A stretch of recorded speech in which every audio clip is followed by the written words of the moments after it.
Let's do it. Hi, everyone. I see folks are joining us. We've got about 70 people right now, adding by the second. Um, just want to give everyone a few minutes to arrive. So we're going to give folks some time. In the meantime, you can roll call in the chat. Let us know where you are zooming in from.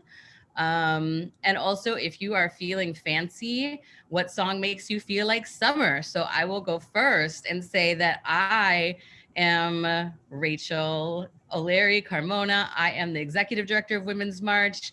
I am zooming into you from Brooklyn. I am from Wisconsin and soon headed to Texas. So I'm just all over the map. And my summer song that makes me feel like summer has finally arrived is This Must Be the Place from Talking Heads.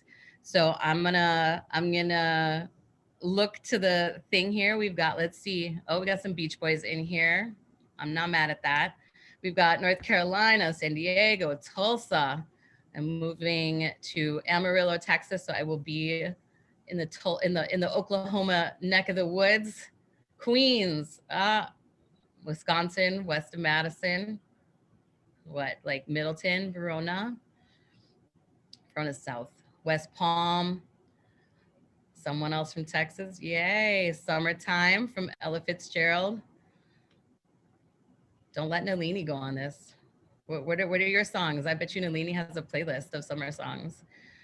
Summer song, anything that makes me want to dance. Brooklyn, St. Louis, Cleveland, Boston, Argyle, Texas, Houston, Texas, Mount Horeb, what's good, Wisconsin, Philly, Detroit, Belleville, Illinois, Austin, Newport, Rhode Island, Watermelon Sugar, what's up, Harry Styles, folks, West Hampton, Massachusetts, Gainesville, I can't catch all y'all, it's going fast, 251, 252, tick, tick, tick. School's out for summer, yes. Heat wave.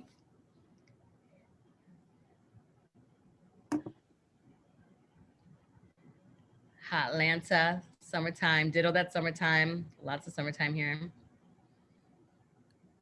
So we'll give it 30 more seconds before we get cracking on our agenda because I'm really excited to hear from our panelists today.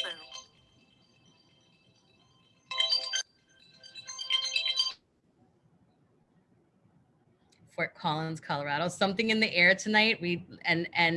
Which has in a revival period since the twins watched it on YouTube and experienced for the first time that that drum coming in at a minute and 30.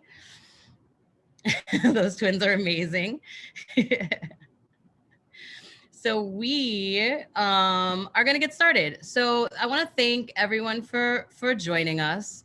And just kind of give you a lay of the land for what we'll be talking about today. But first, I want to give you the lay of the land of the Zoom call. So a couple of things are going to be important. We've got a lot of people on the call, probably pick up a few more. Some people might come and go.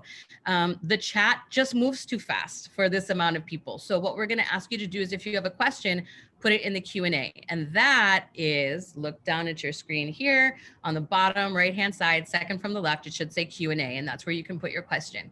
Now, if your exact question doesn't get asked, it's because sometimes people ask very similar questions and we kind of put them together because there's about so much time and we want to get to as much genius as possible. So that's what we'll be doing there to try to get as much info as possible in the next hour or so. Then the other thing that I want to draw your attention to is the closed captioning, which is the farthest most button to the right. So if you need closed captioning, you can click that button and it will take you to captioning and you can be able to see the whole, all of this content captioned. We are also streaming live on Facebook and recording, so this will be available to watch afterwards as well. So that's kind of the logistical part of the intro for where we are at. And have I missed anything on the tech part? I don't think so, right? Looking to the one thing that I want to offer folks is if you want to put something in the chat to everybody, just make sure that you click to panelists and attendees. not just two panelists, so that everybody can see your favorite song or what have you.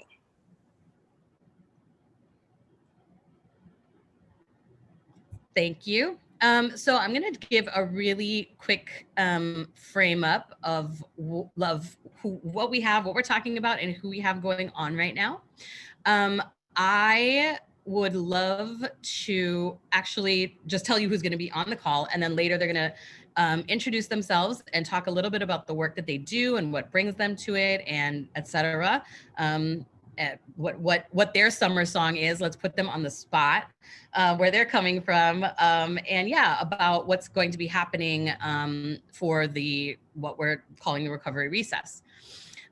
So joining us today, I'm going to be moderating, and joining us is Nelini Stamp, who's the Director of Strategy and Partnerships with the Working Families Party, and she'll be talking to us about the Thrive Act. We also have Saru Jayaraman. I want to make sure I've not messing that up, president of One Fair Wage, who we've been working with very closely on getting one fair wage and a $15 minimum wage for all folks, including tip workers. We've been working closely for the last, I have a few weeks now, but are looking forward to a longer road ahead. And then Kristin Rowe-Finkbeiner, who is Executive Director, CEO, co-founder of Moms Rising, who will be talking to us about universal childcare and universal paid sick leave. Then we're going to have a Q&A, so we'll be able to let everyone get their questions out, etc. And then we will wrap with some last minute thoughts from Kate Shapiro, who jumped in a little bit to help me with the tech piece, who is the organizing director of Women's March. So that's what we have going on. Again, questions in the Q&A, chat in the chat. Chats won't get answers, Q&As will. And I'm going to jump right in because we are in a really specific time period and a crunch time period. And it's one that's really critical for us in order to actually achieve a swift, a bold, a broad recovery. And we have a lot of support and a lot of folks who are looking to the Biden administration and of course the House and the Senate, which women and particularly women of color delivered, to get the American Rescue Plan passed in this time of crisis for so many. And that means including immediate support for individuals, caretakers, families. And what's really actually pretty notable about this is that no dollars went to corporate bailouts in this process. And so we're thrilled as people are becoming vaccinated and the people are at the center of our recovery, so that it's really not the business as usual, but an actual response to the crisis that we are in, that meets the moment for so many families and so many people, and particularly women who are at the heads of those families and most impacted by health disparities and economic impacts of COVID, and as we know, particularly women of color. So we are really happy to be a part of the recovery recess, which kicked off yesterday, and to hear from some of the folks who are like in leadership roles there, pulling, it takes all of us and we're all in our different lanes. Really happy to be working with to be hearing from three amazing folks who are all rowing in the same direction in different lanes, and to talk about a couple of pieces of action that can be taken, and like, where does that action take us, right? So that we understand it and put it in place of the entire kind of process of what we're fighting for. How does that set us up for the future? What can we do now? And what and how does this impact women? Those are the kind of things that we'll be diving into today. And so to take a step back and talk about recovery recess, is that it's a joint effort. It's across a number of organizations of all types and sizes. And we're making sure that we really own this recess in a way that has belonged to the right in the past. This is our time to, get our coalition of folks who won this election, who drove the wins of 2020, to get our priorities on the agenda and to get that agenda passed. We will accept no excuses. We are tolerating no complacency. We want a full recovery, and we need transformational solutions. We have policies that are written in many instances in cross movement sectors and have extreme popularity on both sides of the aisle. For example, the $15 minimum wage, and we have a path forward. So we've got a plan, you know, we've got the people, and now we just have to kind of put our backs into it and make sure that the politicians do their job and honor the commitments that they made to our communities when we elected them. So we know that the window for big, bold wins is not huge, but also possible if we push. And so Women's March, our COVID priorities come down to one thing, which is really around our worth as women and the worth of our work, whether that happens at home or on the job. Whether it's our health or whether it's in the house, from, you know, the wellness of our families to the wellness of our democracy. All of the work that we put in deserves compensation, period. And so right now, women do far more than our share. We've seen, or, you know, article after article, study after study coming out that's saying that women are holding the lion's share of household work, while also getting pinched at, you know, jobs, are more likely to be essential workers, are more likely to be folks who are not making that $15 minimum wage, or even sub minimum wage folks who are working in essential jobs and service work.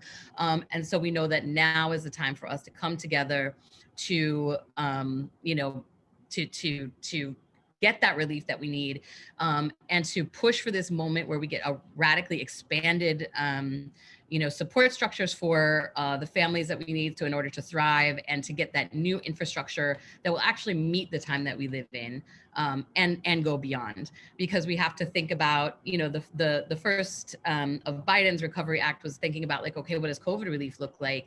And these are more forward looking. And so how do we continue to look forward and push and take the time to imagine what our future could look like if all of our elected officials were doing their jobs. So at Women's March, our current COVID priorities are universal paid leave, fight for $15 minimum wage, universal health care, and bringing back every single one of the jobs that women have lost under COVID. And what's really, like, you know, I think possible about this time is that there are pathways and actions that we can take to get what we need. Very different from the last 4 years, where it was a completely unpetitionable government. And we don't just want a pandemic fix. We don't just want to get back to normal, because normal already wasn't working for women of color, for people of color, for poor people. Normal isn't the goal.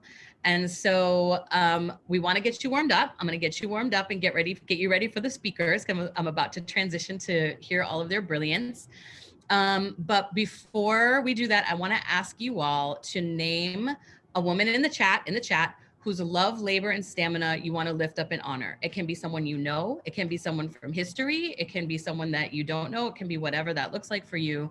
But we want to think about and center in the rest of the conversation the work and the participation and the contribution and the strength and the love of all of the women whose activism and whose pushing and whose willingness to demand more has gotten us to this place that we are in today, so that we you know, can wage the fights that we're waging, you know, for the future that we deserve. And while you all are chatting up, I'm going to get us set up to hear from our incredible speakers, a bunch of feminist leaders from across the spectrum. And I introduced them already briefly, so I'm going to ask them to, one at a time, kind of introduce themselves. We'll go around in a circle and start with Nelini, and they'll introduce themselves, talk a little bit about their summer song. I'm holding you accountable to that, your role, and what you're here to talk about today. So can we start with you, Nell? Yeah. Hello, everybody. Peace, everybody. My name is Nelini. My pronouns are she, ella. I am in Philadelphia on Lenape lands.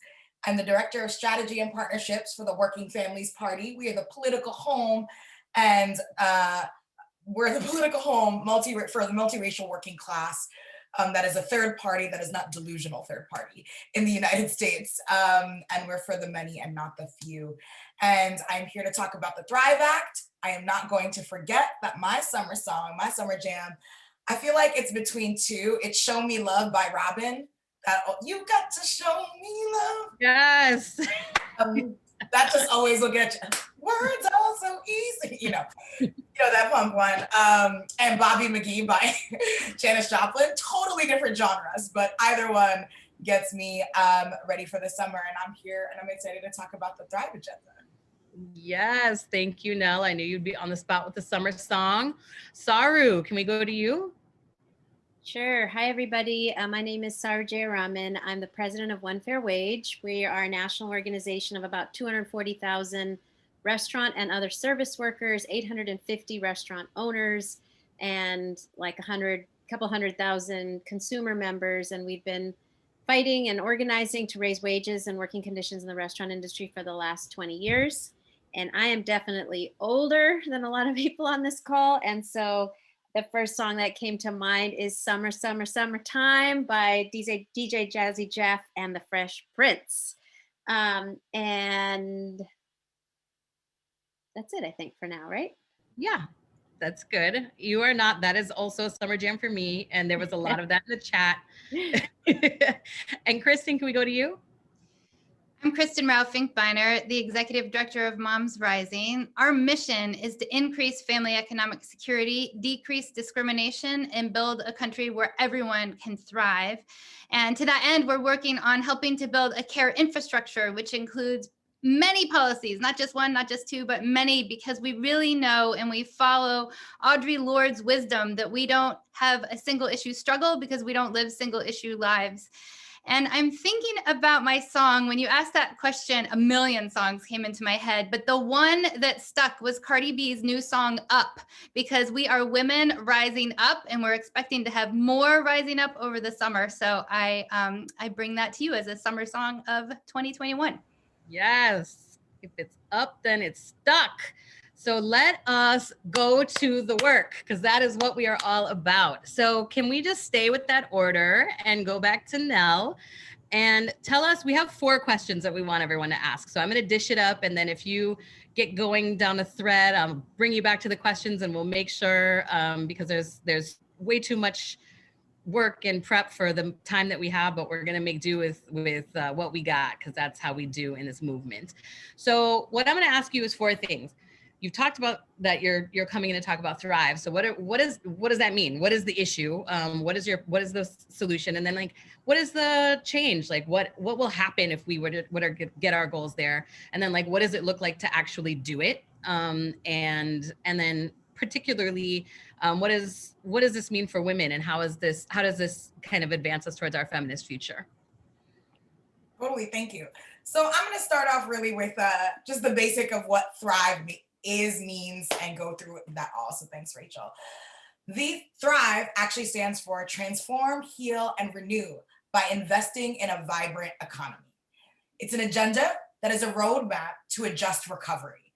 It's a congressional resolution with a plan to put millions of people back to work, building an economy that prioritizes climate, racial, and economic and gender justice. The Thrive Agenda has about 8 pillars, all centered on making sure that Black and Brown people, Indigenous folks, people who've been harmed by, as Rachel said, the normal that we had before, people who have been harmed for decades and decades, actually have real investment in our communities. The Thrive Agenda, this bill will ensure that at least 50% of funds go directly to the folks most affected, those who are in the front lines of historic racism, the climate crisis, and economic inequality.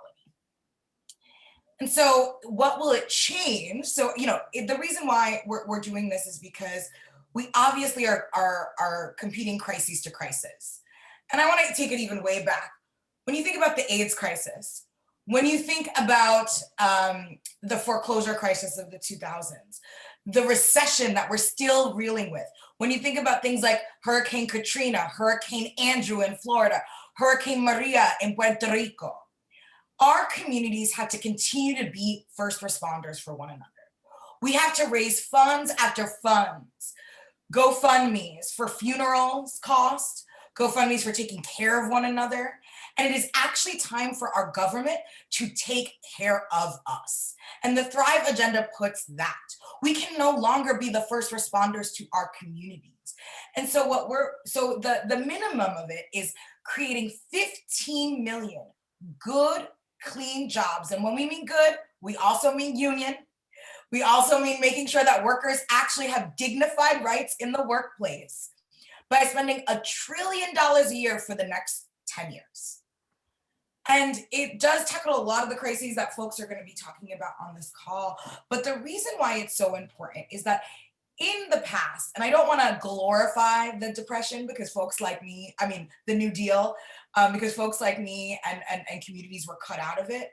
But in the past, our government has stepped up in a big way to make sure that our communities were taken care of. Our government actually created jobs that actually not only just did stuff for our infrastructure, but took care of people. We had care jobs that were created. We were making sure that people were getting shots and vaccines for the crises at the time. And now in this moment, we need to do the same thing. We can have communities taking care of our wetlands. We can have communities building public infrastructure like public transportation that is so desperately needed for working people. And it just is super, super, super important that we do this. And it will, I think the reality is that we can no longer live in a world where we think that corporations and the top 1% are going to create jobs for us. What they want to do, they want to continue to grow their wealth. The fact that Amazon, and we're going to find out tonight or tomorrow morning if the employees in the Bessemer facility in Bessemer, Alabama, let's go union, yes, will be unionized. But the fact that they are trying to fight to just have a bathroom break. They are fighting to have a bathroom break while Bezos made trillions of dollars during the pandemic.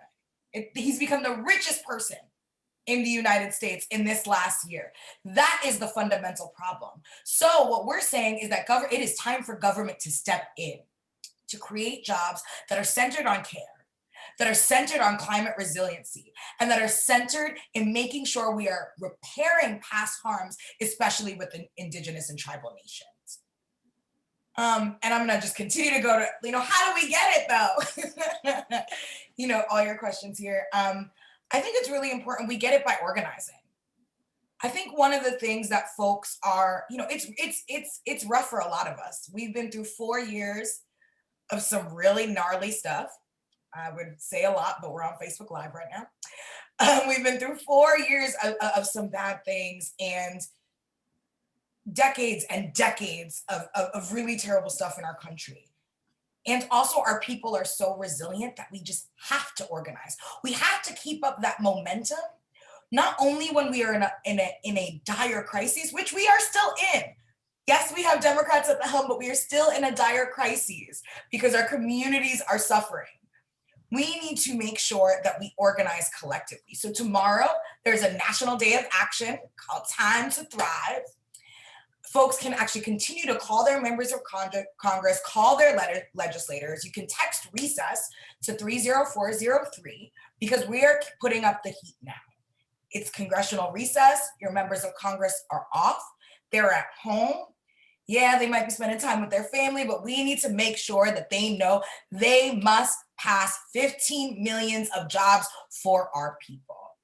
And the last thing that I will say is that the reason why this is super important to women, gender nonconforming people particularly, because it's not lost on me that this is Women's History Month, and Black, Asian, and Latina women accounted for 100% of job losses in the month of December. 100%, period. 100% of job losses. Women have been, and gender nonconforming folks have been impacted by this pandemic. More women have dropped hours at work, are not being supported because we don't have things like universal childcare, which we so desperately need.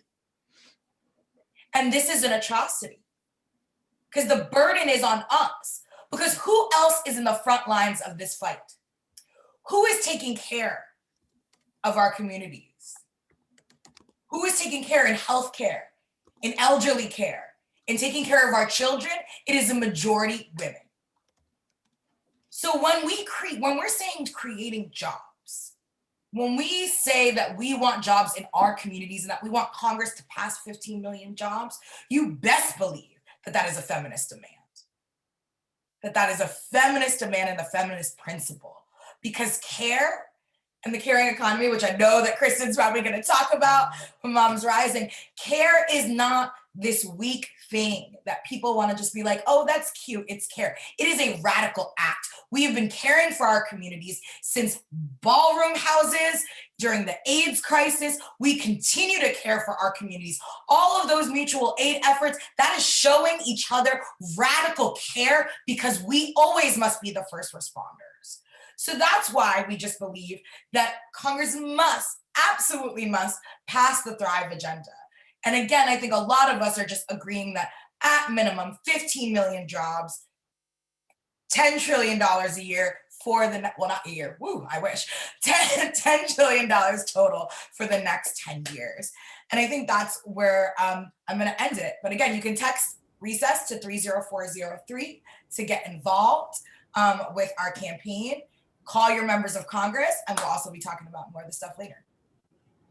Thank you, Nelini. And just as a reminder, folks, if folks have questions for Nelini, put them in the Q&A, and we will definitely have time for that later. And I'm really resonating with what you're talking about, is the role that, you know, women have played in instances of recovery of real crises worldwide throughout history, you know, in the recovery of wars or natural disasters or things like that. And so when we're thinking about, like, actually though, how we make a recovery for women and how we make that sustained impact for women, I want to kick it to Saru, because her work has been so critical of, you know, addressing the issue of we can't get back to normal because normal wasn't working. So like now, what does it look like to begin to also redefine the terms and to actually move to thriving outside of the Thrive Act, but thriving in your life and in your living room and at work. So what does that look like? So I'll ask Saru, and I'll rebump the questions because I know it's late. And if you are like me, today has been one. So, you know, talk us a little bit about, like, you know, you talked about a $15 minimum wage and one fair wage. Like, how does that work? What will it change? How do we get it? And how is this move the needle for women and for feminists? Awesome. Thank you so much, Rachel, and to the Women's March, not only for putting this on and having me, but for partnering with us and prioritizing raising the minimum wage for all workers, and especially for tipped workers who honestly have been left out of the minimum wage since emancipation of slavery. I want to give some quick history and background on this issue, because it's important for everybody to know that the Raise the Wage Act, which is currently moving still through the Senate, some people thought it died when it didn't make it into the COVID bill, but that is not true. It's daily conversations with Senator Schumer and all the senators. We are moving this year, but the question is, will it pass completely intact? Because it's important for people to know that the Raise the Wage Act doesn't just raise the minimum wage to $15 over several years. It also ends the racist, sexist sub-minimum wage for tipped workers, for workers with disabilities, and for youth. And that is so critical because of the fact that the largest employer of minimum wage workers in the United States, and one of the largest employers, period, in the US, is the restaurant industry. The restaurant industry has been one of the largest and fastest growing sectors prior to the pandemic. It was 14 million workers already prior to the pandemic. So that's 1 in 10 Americans who work in the industry currently, and 1 in 2 Americans, probably 1 in 2 people on this call, who worked in restaurants at some point in their lifetime. Half of America has worked in restaurants at some point, and yet it's been the absolute lowest paying employer in the United States of America for decades and decades, largely due to the money, power, and influence of a trade lobby called the National Restaurant Association, which we call the other NRA. It represents the chains, the IHOPs, the Applebee's, the Olive Gardens.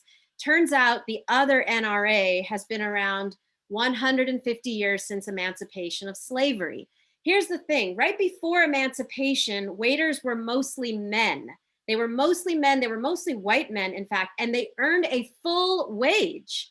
And in 1853, these white men went on strike across the country, and restaurant owners replaced them in retaliation when they went on strike, replaced them with guess who? With women. So women entered the restaurant industry in very large numbers right before emancipation. At emancipation, when Black people entered the workforce, the restaurant industry mutated the notion of tipping because they didn't want to pay Black people or women. And so they mutated the notion of tipping from being an extra or bonus on top of the wage, as it had always been since feudal times.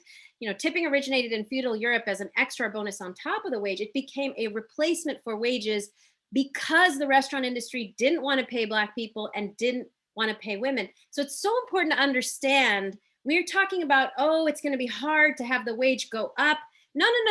The wage went down. The wage went down from a full minimum wage down to zero because of the devaluation of Black life and women's work. There is no other way to understand the sub-minimum wage for tipped workers, which, by the way, is the largest workforce within the restaurant, within the entire minimum wage kind of universe. The largest workforce is restaurant workers, and their wage went down to zero at emancipation because they didn't want to pay Black people, because they didn't want to pay women. It's a direct legacy of slavery, which became law in 1938 as part of the New Deal, which, as Nelini said, left out millions of Black workers, not just farm workers and domestic workers, but also millions and millions of tipped restaurant workers who were told you get a $0 wage as long as tips bring you to the full minimum wage. And we went from zero in 1938 all the way up to the whopping and incredible $2.13 an hour, which is the current federal minimum wage, not for a tiny sliver of the economy, but for the largest workforce of women, low-wage women in the United States of America, 14 million workers in the US. Today, 70% of tipped workers are women. In 43 states, 4 out of 5 states persist with this legacy of slavery with a sub-minimum wage. Most states, it's under $5 an hour. These are mostly women who work in really casual restaurants, as I said, IHOPs and Denny's. They struggle with 3 times the poverty rate of the rest of the US workforce. They use food stamps at double the rate. They're disproportionately women of color. And they have the highest rates of sexual harassment of any industry in the US because they have to tolerate inappropriate customer behavior to feed their families in tips. Listen, this is the first job for so many of us. I'm sure many of you worked in the industry. It's the introduction to the world of work for young women. They're introduced to a world in which managers say, dress more sexy, show more cleavage in order to make more money in tips. In other words, you're not told to tolerate harassment in our industry. You're told to go out and encourage it in order to make more money in tips. But there are 7 states that got rid of this system many decades ago: California, Oregon, Washington, Nevada, Minnesota, Montana, and Alaska. These 7 states have a full minimum wage with tips on top. They have higher restaurant industry sales, higher job growth in the restaurant industry, higher rates of tipping. Tipping is higher where wages are higher because people tip better when they're paid better. Small business growth is higher. And we have 1/2 the rate of sexual harassment in the restaurant industry in California and the 7 states with one fair wage. Why? Because when a woman gets a full wage from her boss, she doesn't feel like she has to put up with as much from customers. She's not totally dependent on the tips to feed her family. A couple of years ago, we did a server for an hour event with AOC, with Congressmember Alexandria Ocasio-Cortez, where she came and did an event with us, where she got back behind the bar. You know, many of you know she was a bartender before she was a Congress member. She served, and it was a great way to uplift what was happening. And in that event, she said, listen, as a tipped sub-minimum wage worker, maybe at the first of the month, if a guy tries to grab you or say something to you, you can say buzz off. But by the 15th of the month, and it gets closer to the 30th of the month, you're going to put up with whatever that guy does to you, however they touch you or treat you or talk to you, because that guy's paying your bills on the first, paying your rent, feeding your kids, because you don't get a wage from your boss. You're relying entirely on tips, all because of this legacy of slavery. So to get to your question about how do we win, we've been organizing these workers for 20 years, and the pandemic changed everything. The industry was shut down. 6 million workers lost their jobs. 60% could not get unemployment insurance because in most states they were told their wages were too low to qualify for benefits. And then millions had to go back to work before they felt safe. And they were asked to do so much more, enforcing social distancing and mask rules on the very same customers from whom they had to get tips at a time when tips are down 50 to 75% because sales are down. But worst of all, women in very large numbers, nearly half of all women reported that sexual harassment went way up in the industry that already had the highest rates of sexual harassment. And hundreds and hundreds and hundreds of women across the country reported that they're being repeatedly asked all day long by male customers to take off their masks so men can judge their looks and their tips on that basis. We collected hundreds of comments from women all over the country saying, take off your mask so I can see how cute you are before I decide how much to tip. Take off your mask so I can see the pretty face of my server before I tip. Take off your mask so I can stick my tongue down your throat. I can tell you so many horrific stories, but this has changed the issue of the subminimum wage from being an economic, racial, and gender injustice to becoming a matter of life and death. These are now the only essential workers to not get a minimum wage and the only essential workers to be asked to remove their protective gear for the chance to earn an income. And they are the largest workforce of low-wage women, and they're precisely the folks that some senators are saying, let's cut out of the Raise the Wage Act. So as many of you know, the Raise the Wage Act was going to be part of the COVID package. It got stripped out by the parliamentarian. Senator Sanders, who's the champion of the bill, tried to get his fellow senators to vote it back in, and 8 Democrats stopped that. 8 Democrats, and I'm just going to tell you who they are. Senator Tester from Montana, Senator King from Maine, Senator Manchin in West Virginia, Senator Sinema in Arizona, Senator Shaheen and Hassan in New Hampshire, and Senator Carper and Coons in Delaware. And I'm going to focus especially on Senator Shaheen and Hassan. These are 2 women senators who are leading the pack in saying we can talk about raising the minimum wage, but we cannot raise the wage for tipped workers whatsoever. Senator Shaheen has said, let's leave them at $2.13 an hour. They are getting funded by the National Restaurant Association. They are saying they're hearing from workers in their state who are telling them don't raise our wages, which is baloney.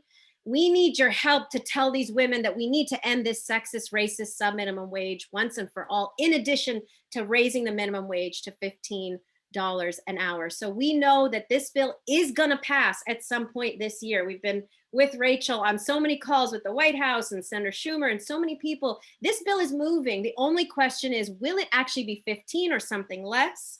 Will we end the subminimum wage for tipped workers, or will we roll over once again to the likes of the National Restaurant Association?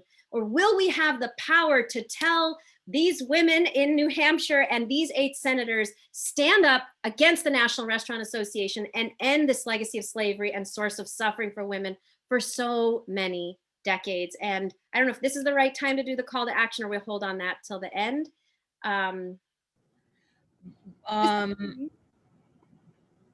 Were you trying to get in, Kate? Oh, I was just going to say that I think you can hit it now, and then I can re-hit it at the end. There's Super quickly, I'll be fast because I know I'm going over my time. 3 quick things. During the recovery recess, we are tomorrow morning putting out a challenge to all senators and Congress members to try to live in a server's shoes. Try to be a sub-minimum wage tipped worker for just 1 hour. We call it a server for an hour event. That's the event that AOC did with us a few years ago, and lots of other Congress members have done it. So tomorrow morning at 9 a.m. Eastern, we'll be sending out a tweet to all Congress members with a letter from 140,000 tipped workers asking them to try to be a server, get in their shoes for a day. And we're asking Senator, 5 Congress members have already agreed. We need you to retweet that tweet to your Congress member and tell them to accept the challenge and be a server for just 1 hour during their recess. That's 1. 2, we desperately need everybody on this call to call Senator Shaheen and Senator Hassan, and we have the congressional switchboard, and tell them that you and millions of women across the country expect them, we're counting on them to, for women in America, end this sexist, racist sub-minimum wage for tipped workers once and for all. We can talk about phasing it out over many years, but it's gotta go, and we're counting on them to change their vote. And 3 is to go to onefairwage.org/take-action. And there you can send a letter or make a call to your own senator and congressperson and tell them we need 15 and we need what we call one fair wage, a full minimum wage with tips on top. Let's do this. Thank you. It was the tyranny of the mute button there. I did see a question that I would love to answer now before we keep going. And that is, I think it came in a little bit, the person came in maybe a little bit late. So I want to just give a recap, like what is recovery recess, but what is recess? Do any of the three of you want to take that really quick? Yeah, I can. So in a calendar year, there are dates that members of Congress actually have off. They have a schedule. It's, for instance, in a week on Mondays and Fridays, both the Senate and the House are usually home in their districts working. And then they actually go to DC on Tuesday through Thursday. Then there are weeks, either multiple weeks or 1 week at a time, or in August, a huge bunch of weeks, a whole month, that are called recess. And so they're sometimes overlapped with holidays. So obviously this last weekend was Passover and Holy, and next weekend is, well, this upcoming weekend is Easter. And it's usually overlapping with spring break. It's congressional recess where they have off. They are not working in DC. They're not even usually working at their district office. They're actually just home, or maybe somebody's going on vacation. I don't know. But usually what they do, members of Congress, is they take the opportunity to hear from constituents in the district. And I think a really, really famous time, there were 2 times where recess was used, one to start something really, really bad, and one where folks with disabilities, members of ADAPT, to fight back on repealing the Affordable Care Act, took to one congressional recess during the Trump administration and said, absolutely not. They put their bodies on the line, and it was amazing and beautiful.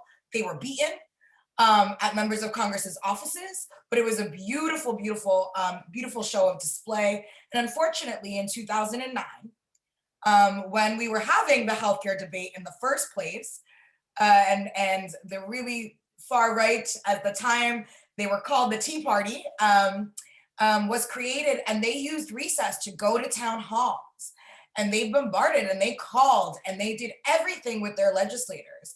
And that seeded the ground that led to the rise of Donald Trump, that led to so many things that we've seen. So we know that recess is a powerful tool for lots of communities, but ours are for good, to exercise organizing power.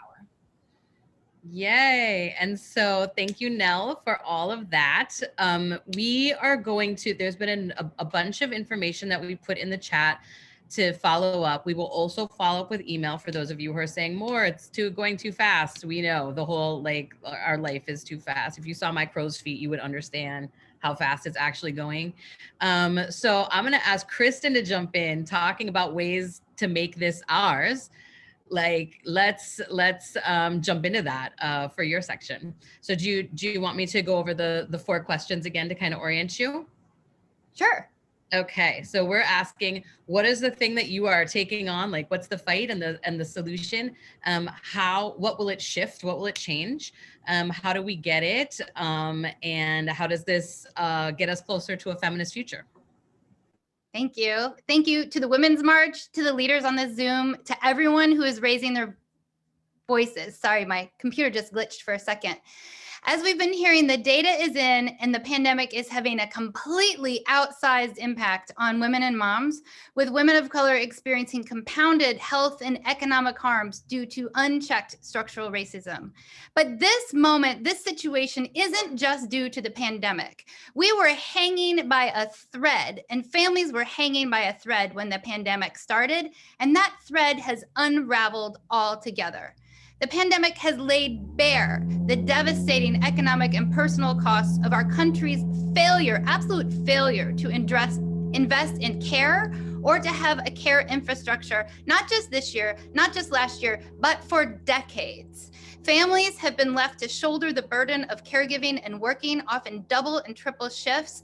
This burden of unpaid care too often is falling only on the shoulders of women, and we are experiencing this burden without common sense protections like universal paid leave, like access to childcare and home and community-based services for people with disability and aging adults. And through this all, people working as childcare educators and care providers have been underpaid and without workplace protections like paid leave or adequate pay too. It's a disaster. And it's really important that we rise up now together to not only recover, but to build back transformative change. Right now, the numbers are extraordinarily stark. We are seeing the cost of decades of inaction. In the past year, 32% of all women aged 25 to 34 were pushed entirely out of the labor force due to simply a lack of childcare, proving just how essential a strong care infrastructure is to the US job market and to families. And in 2020, more than 2.3 million women lost their jobs, with disproportionately Black and Latino women being pushed entirely out of the labor force. This is a situation where we must rise together for change. We need to build a care infrastructure. We need to build this infrastructure because just like we need to build bridges to drive on to go to work, we need to build a care infrastructure so parents can go to work, so children can thrive, and so childcare and care workers can earn a living wage. And we want to take a moment here and just think about this for a second, because those in the caregiving workforce have been on the front lines of this pandemic, all the way through the pandemic, without adequate pay, without support, and have experienced extremely disproportionate health and economic harms. Today, many caregiving professionals are living in poverty. Many cannot afford to put food on their own tables or a roof over their own heads, with median annual earnings of about $20,000 for home healthcare workers. So in addition to universal childcare, universal paid leave, we need to ensure that all care workers are paid well, and we completely agree that the minimum wage has to be raised to at least $15 per hour for everyone, including tipped workers. So we're pushing now to build a real care infrastructure that will endure long after the pandemic is over. And this is happening in order to lift our families, but also to lift our economy, because it turns out that building a care infrastructure is both job sustaining and job creating. In fact, studies are showing that a robust investment in a care infrastructure would create millions of new jobs, would generate hundreds of billions of dollars in economic activity, and will allow millions of women who have been pushed out of the labor force to return. With home health aides and personal care assistants being the third and fourth fastest growing occupations in the United States. I'll say that again, the third and fourth fastest growing occupations in the United States. Investing at least a benchmark of $77 billion with a B per year would support over 2 million new jobs, people, 2 million new jobs. And over 10 years, this translates to 22 million new jobs. And that doesn't even include the moms who have been pushed out of the labor force and will be able to get back to work, or the family caregivers who can increase their work hours once they can affordable care options are available. So investing in a care economy, I want to say this, is both job creating and job enabling. This is a big moment. This is also a moment where we can look around and say the United States is one of the only countries in the world that doesn't guarantee some of these minimum workplace protections. 177 countries have some form of paid family medical leave for new parents. Over 166 countries have some form of guaranteed minimum sick days. These policies, they don't just boost our economy, they don't just boost our families, they also protect public health and protect our children into the future. So we are pushing right now in a broad coalition of Moms Rising and many of the organizations on this call today and not on this call today to create jobs that lift families, boost our economy, protect public health. And we're pushing for that to happen in the upcoming recovery package that is being pulled together right now by the Biden-Harris White House. I love saying that, President Biden and Vice President Harris. If I'm ever feeling stressed, I say that 5 times fast. And then I feel the weight of the world coming off my shoulders, because I'm so thrilled that we have real leaders in the White House right now with President Biden and Vice President Harris. They're helping with Congress to pull together the federal recovery package. And we're saying it must include several things. People sometimes say you have issues. Well, we do have issues. We have a lot of issues, but they're good ones. And they're not rocket science. Other countries have done it. We can catch up. We can do it too. The Childcare for Working Families Act needs to be part of the recovery package. We need $450 billion for Medicaid, home and community-based services. We need universal paid family medical leave, and it needs to be job protected, and it needs to be for everyone and for always. The cost of inaction is too big. Decades of underinvestment is what's making the pandemic so disastrous for families. And it's costing not only women and moms, and disproportionately women of colors and families, but our overall economy. One study found that the risk of mothers alone leaving the labor force and reducing work hours in order to assume caretaking responsibilities accounts for $64.5 billion per year in lost wages and economic activities. So now more than ever, people and leaders are starting to realize just how important women, moms, and the caregiving infrastructure is to our entire economy. Often when we've thought about infrastructure, we've stopped when we built the bridge, the actual bridge that involves concrete. We are not stopping at building the bridge, the actual bridge that involves concrete. We are building a bridge to the future. And that's why Federal Reserve Chairman, for example, recently, Jerome Powell, raised the importance of building a care infrastructure in order to lift our entire national economy. So we are working to make change. We are rising together, and we are standing up for racial justice, for gender justice, and for economic justice in this recovery package, knowing that one never happens without the other. How can you get involved? You can text CARE, the word CARE, to 747-464. Moms Rising also has several activities that you can get involved with on our blog that are up right now. You can get involved in a letter to the editor activity. We're actually pushing that out tomorrow, so it will be up on our website tomorrow. We have a petition going out to Congress. We have local meetings happening. And everybody, if you can call your US senators and urge them to invest in the care infrastructure, to raise the minimum wage and make it one fair wage, and to move forward, Thrive. That would be absolutely critical. Now is the time. We know that together our voices are more powerful than we ever imagined possible. I've seen wins happen that we didn't think could make happen. Going back to the recess discussion about what can happen in recess, when Donald Trump was in office, people in the House, the Senate, and the Oval Office, leadership in the House, the Senate, and the Oval Office, were all trying to overturn the Affordable Care Act, and it looked like there was no way we could win. But organizations came together. The organizations on this Zoom came together, and we stepped up, and we stood up, and we raised our voices through recess, doing town halls, making our voices heard, and we saved the Affordable Care Act and 30 million people's health care, not once, not twice, but 3 times against all odds. Right now, we're in a moment where we're not against all odds, but we need to be the wind of change beneath the wings. I guess that's the wind, the wind of change beneath the wings. Beneath our wings. Yes, thank you. The wind beneath the wings of change. So we are so thrilled to be with you, and thank you. I'm thinking Bette Midler, but we can all rock with that in the way for us. And I just want to say, like, the thing that like comes through for me is that, like, you know, change is hard, but we can do hard things. Like, you know, so we have to really just get set and say, listen, this is just the next fight. You know, we're in a marathon, and we need to, you know, keep at it, you know. I want to speak to, I saw a couple of questions in the Q&A, and I'm going to kind of mash them up a little bit here. There's questions about like, okay, so this all sounds great, and how do we pay for it? So that's the question A. And then the question B that I have, so I know that there are things like Elizabeth Warren's wealth tax, you know, that are looking for, you know, generators and et cetera. But I want to put that as question A. But question B is a little spicier, which is, why do we ask how we pay for things like infrastructure and care and everything like that, but we don't really say how are we going to pay for like the military or the police? So what's up with that? So we're gonna have to do a lightning round. We're gonna probably go a little bit long to answer a couple of questions, and folks who have to go should totally feel like they could go.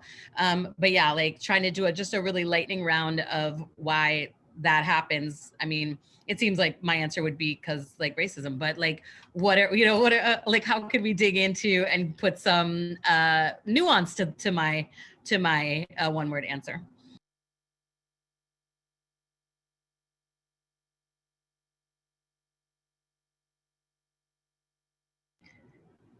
I mean, I could talk about it with regard to the minimum wage, if that's okay, and then other people can. I mean, you know, the exact same question I think gets rephrased and was even asked, how do we respond to this in the Q&A, which is, what do we say when they say, oh, small businesses are suffering, they're not going to be able to raise the minimum wage, which is exactly the same kind of question. Why is it that somehow we're able to include literally hundreds of billions of dollars in the last COVID package for small business relief, but we couldn't raise the wage for workers? And the answer is absolutely racism and sexism, but it's also the power of the National Restaurant Association and other powerful trade lobbies on these other issues, care and the environment. All of these issues have powerful lobbies for corporations that unfortunately our legislators are in an echo chamber where they hear only those trade lobbies and they don't hear the masses of people. Rachel, you started by saying the minimum wage is absolutely the most popular issue out there among actually both Republican and Democratic voters. So why the heck hasn't it passed? Why hasn't it gone up? It's not gone up in over a decade for most workers and 31 years for tipped workers. It's been, for the last time the tip minimum wage went up was 1991, from $1.85 to $2.13. The only reason it's at $2 is because you've got this powerful lobby on the other hand, and guess who? Women. And women of color on the other hand. And yes, there are male waiters, but the vast majority are women. And that is why the wage is as low as it is. And so we, as women and people of conscious men, have to say enough is enough. Don't just listen to that echo chamber. You have to listen to the people. If you're going to give hundreds of billions of dollars literally to restaurants, you have to mandate that they pay their workers a full minimum wage. And how will they survive? Well, they just got a ton of money, one. Two, this minimum wage is being phased in over many years. And right now there's plenty of negotiation about making that phase in even longer. It's currently phased in over 5 years for tipped workers, but there's talk of making that 8 years or even longer. So it's going to be phased in over many years too. And three, key point everybody should know, the 7 states that have one $15 full minimum wage with tips on top actually have higher small business growth rates than the states with lower wages. Why? Small businesses rely on people in their communities to spend, to consume. If people don't have enough money to consume, they die. So small businesses grow when people are paid more. I could be really, why do we have more money for, budgets are moral documents. And budgets are, where we actually, when we think about where we're prioritizing money, it's where we're prioritizing our morals. And the reality is that we have people who are fueling. It's not just about public safety and all that stuff. We have corporations that continue to fuel, whether it's our police, our military, defense contractors, all of that stuff, to make sure and ensure that they're lining their pockets instead of money actually going to our communities and our people. And so I just fundamentally believe that, like, if we actually tax the wealthiest of folks in this country, if we redistributed wealth in this country, nobody's gonna leave. Nobody's gonna just be like, well, I'm leaving. It's actually like studies have shown, whether it's the two cent wealth tax that Elizabeth Warren is proposing, millionaires tax that they're trying to pass in places like New York and across this country, when you tax the wealthiest of folks, that money goes into our revenue and resources that we can actually put into care, education, and our communities. Not surprisingly, I completely agree. And one of the first things we need to do is roll back Donald Trump's ridiculous tax scam that he put into place when he was in office. It is awful. It was a massive wealth shift from all of us to those who were already wealthy, and it can more than help pay for the policies that we're bringing forward right now. And that needs to happen yesterday. So that's one. But two, really, what's been raised, I want to double down on it. Our economy is based on consumer spending. We don't base our economy on trickle-down economics. That is not a thing. Over and over again, we've seen through studies, through actual implementation, failed implementation, that there's no such thing as trickle-down economics. What we do have is the power of our pocketbooks. And I really mean our pocketbooks. Women are making over 80% of consumer purchasing decisions, and an economy that is 72% of our GDP is based on consumer purchasing decisions. That means that when we have money to spend, when we are making a living wage, and that living wage needs to be a minimum of $15 per hour, including for tip workers. When we're earning adequate funds, we are not just fueling our own family. We're not just putting a roof over our own heads. We're also fueling the whole economy. We're able to go to the grocery store and get the groceries we need, to get the shoes for our children as our children's feet grow way too fast. I have no idea how the children need so many shoes, but my children like 800 shoes in 1 year. These growth spurts, you know, we've got to fuel our economy, at least with, with what's happening with the wages that we bring in. And we see, as Saru pointed out, in places where we do have higher minimum wages, we actually do have higher job growth. This is not like a mythical idea. This is reality. So these two things are tied together. And in fact, it's also tied with women's pay parity. We talked about getting women back in the labor force. You know, the majority of moms are in the labor force, and the majority of families need the wages of moms to make ends meet. And 86% of women do have children by the time they're 44. So this is not a small group.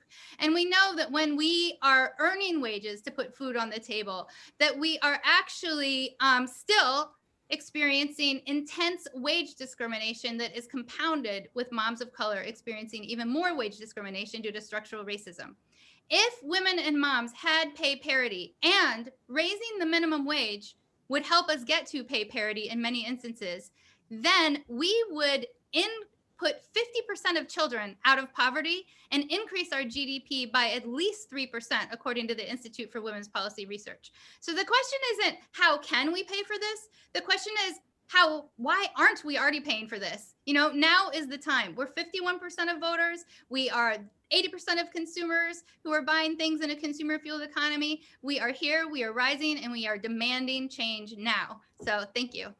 So I actually like that question, and it resonates with one that's in the Q&A, and I'm kind of, again, I'm mashing up a little bit here. But why aren't we? What are the pressures on Biden? Like, when we you know, a number of kind of our progressive sisters said when we're endorsing Biden, we're choosing our target, you know, and who we're going to be pushing. So what are the things that are going on there? Like, so if it's so common sense, why isn't it happening? What's going on? I thought we had the House and the Senate and the, and the White House. So what are the obstacles? And then, you know, how do we hurdle them?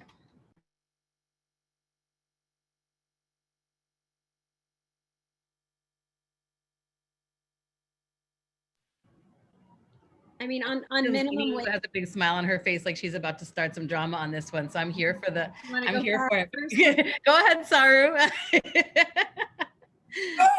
Go ahead, Saru. I mean, it's pretty much the same answer as before, which is that unfortunately there are these corporate forces that really are pushing Democrats to the right.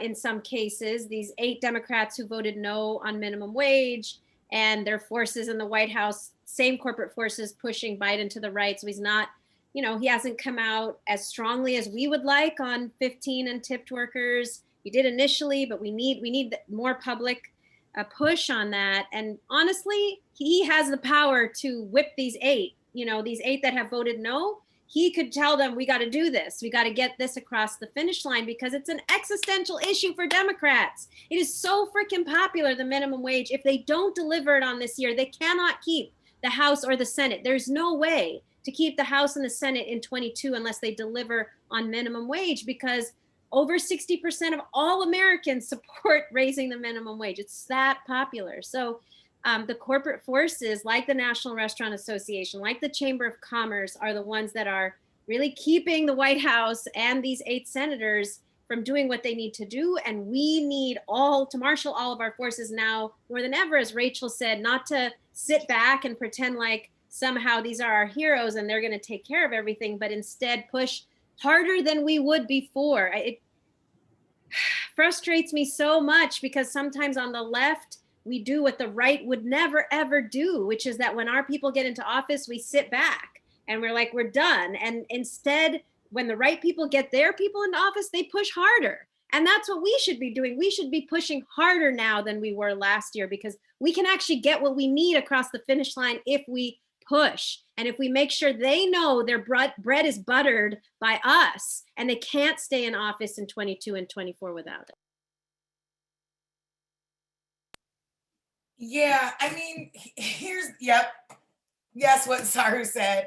And I think that like, we gotta keep it hella real. Some of these folks think that they're trying to think that playing moderate or playing nice is gonna save them on their reelections. They're thinking about their reelections, right? They're always, folks who are in government are thinking about their reelection. They're always thinking about their next election. And what we have to make sure, because they always think something is a fluke, right? And when I say they, it's a lot of folks we're talking about. We're talking about moderate Republicans, moderate Democrats. Like I got ammo for all the You're like, I got smoke for everyone. I got smoke for all of them. Excuse me with that militaristic language before. But here's the thing. Here is the thing. So yeah, they all just are looking for the next election. But what we have proven time and time again, and what's actually been kind of proven to them through the past, is that when you don't go big and you don't go bold during a time of need, you will get elected out of office. You will not get your election, no matter. We've seen it on all sides, any party, any ideology. Any ideology. If you do not go big and go bold, what have we not learned from the lessons of 2009 and 2010? What have we not learned yet?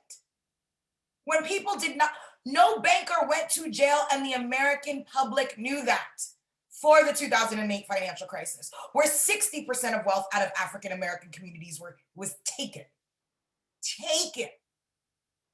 So I just, if y'all really cared, this is not me talking to you all who are listening, but I'm talking to the electeds. If you really cared, you would actually go big and go bold. And everything that we're saying isn't actually wild and, you know, this, it is actually a standard across the globe that is had. Everything that we are asking is the minimum standard across the globe. We are so behind. And if folks want to be American patriots, that's what we should say. The minimum standard. This is our minimum as people that we deserve.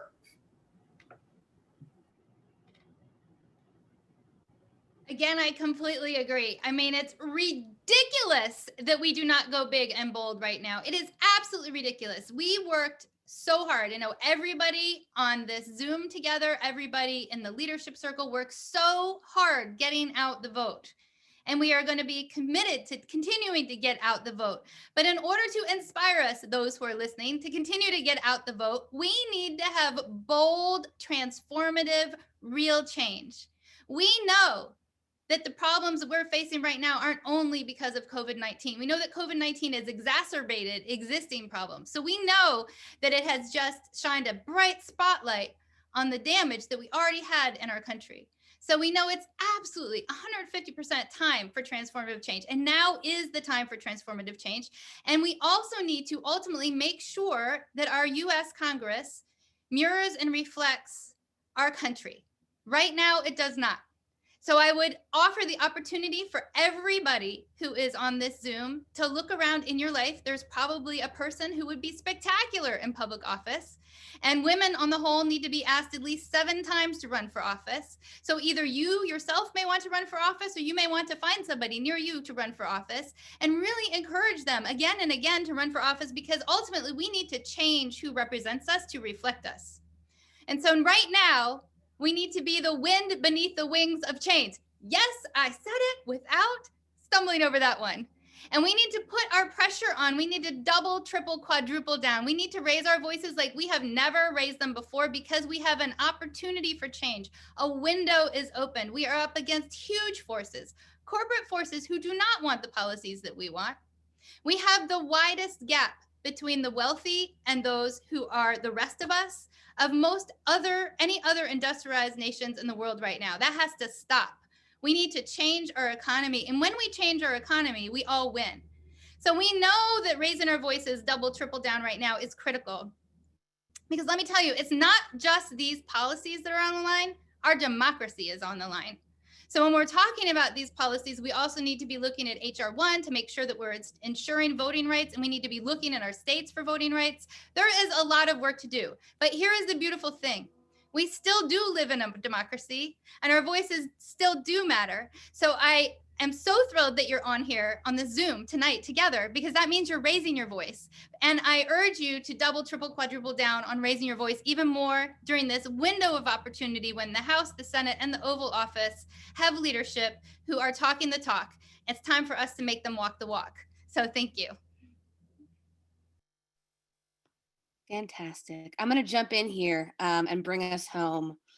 But first, I just want to give it up for the incredible, amazing feminists and leaders that brought so much knowledge to this call tonight. So thank you, Saru and Nelini and Kristin and Rachel, of course, who not only brought us a whole bunch of information, but are actually grinding day in and day out for years to put their money where their mouth is in terms of taking these dreams and these visions and these practical policies and forcing them into reality. So thank you.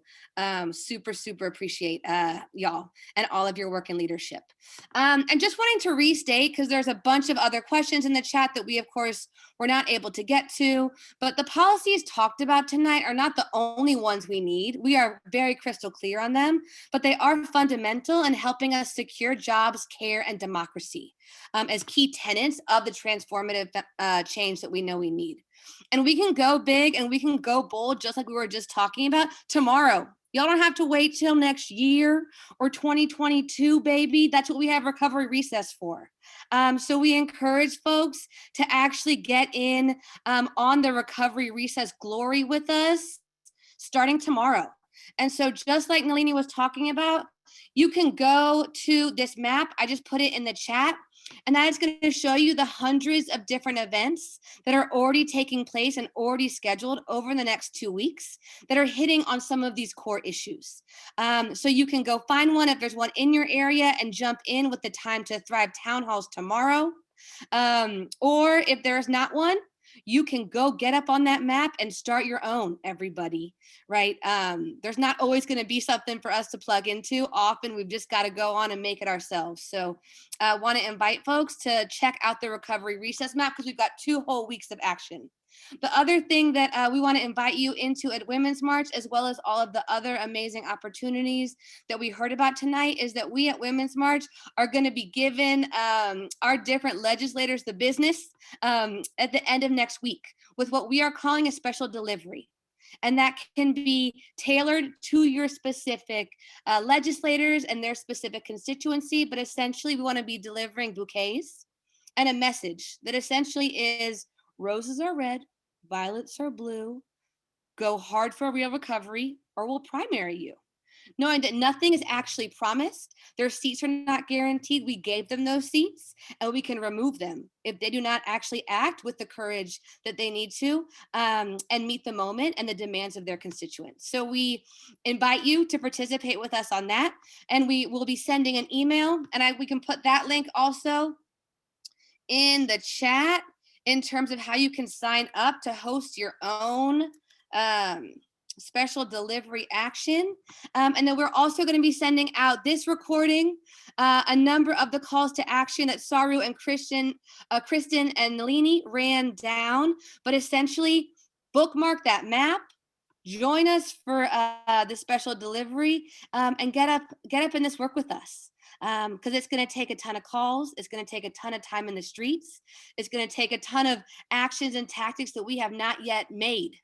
So we know that there's questions and that the road is not fully paved for us, but we are going to make it together. So once again, thank you to our panelists. Kristin and Nelini and Saru, if there's other stuff that you want to make sure that we get in the follow-up email, let's just make sure we get that tonight, and folks can expect all of this goodness, as well as some research for y'all to do on your own, since not all of your questions will necessarily be answered in the follow-up email. But yeah, join this work with us, stay in this work with us, and we look forward to bringing forth the transformation that we know we so desperately need.